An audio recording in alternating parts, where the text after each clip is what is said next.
चिरां जिल्ला दुलाराय बाथौ गौथुमनि सिङाव थानाय खुंग्रिं बियाब दुलाराय बाथौ गौथुमनि बानजायनायाव थामहिनबा माइनाव खेराइ फोरबो बे खेराइ फोरबोखौ सानथामनि हाबाफारि लानानै खुंफुंनो सिगांदों।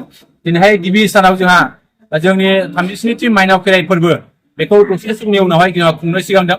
दा बिनि सिगां दिनै खुंग्रिं बियाब दुलाराय बाथौ गौथुमनि बाथौ थानसालियाव जे आरज गाबनाय हाबाफारि बे हाबाफारिया एसे सिगाङाव जोबनानै थांबाय।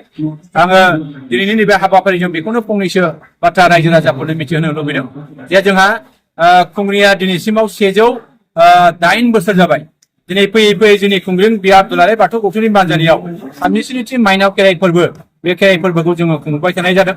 आरो बे माइनाव खेराइ फोरबो खुंनायनि गेजेरजों जोंनि बे ओनसोलाव थानाय बाथौआरिफोरनि जे आबाद मावनाय गासै बिथिङावनो जाहाथे जोंनि बिमा माइनावा जाहाथे जोंखौ मोजाङै आयखौ जाहाथे बांसिनै खालामनानै होनो हायो, जाहाथे जोंनि आबाद मावनायफ्राव खुनु जेनेबा बारहुंखा सारअन्थाइ बायदि बायदि जेंना जाबोरा गोग्लैया, बिनि थाखाय जोङो बिमा माइनावखौ थांखिनानै जोङो दिनैहाय खेराइ फोरबो फालिनो जोङो सिगांदों।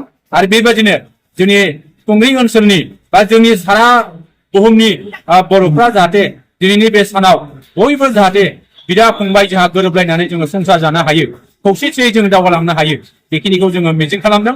आरो आसा खालामदों जोंनि बर'फोरनि गुबै धोरोमा बाथौ धोरोम, बे बाथौ धोरोमनि गेजेरजोंनो जोङो जोंनि नैबे न'खरनि सालामि, न'खरनि जेनेबा जोंहा माखासे बाथौ सिबिनायनि खान्थिफोर, गामियाव जोंहा गारजा होनाय, गामियाव जोंहा खेराइ होनाय, ओनसोलारि खेराइ होनाय, बेनि गेजेरजों जाहाथे जोंनि बाथौ धोरोमनि थामोनथा सिनायथि रैखाथि बेखौ जाहाथे जोङो मुलुग दरबाराव लांनो हायो, बेखिनि खामानिखौ जों मावबाय थानाय जादों। आरो इयुनावबो जोंहा बाथौ धोरोमखौ बुहुमाव गेरेमसा खालामनांगौनि थाखाय निस्सय जोंनि फैबाय थानाय गोदान जोलैया बिनि खामानिखौ मावनांगोन, आं बेखौ मिजिं खालामो।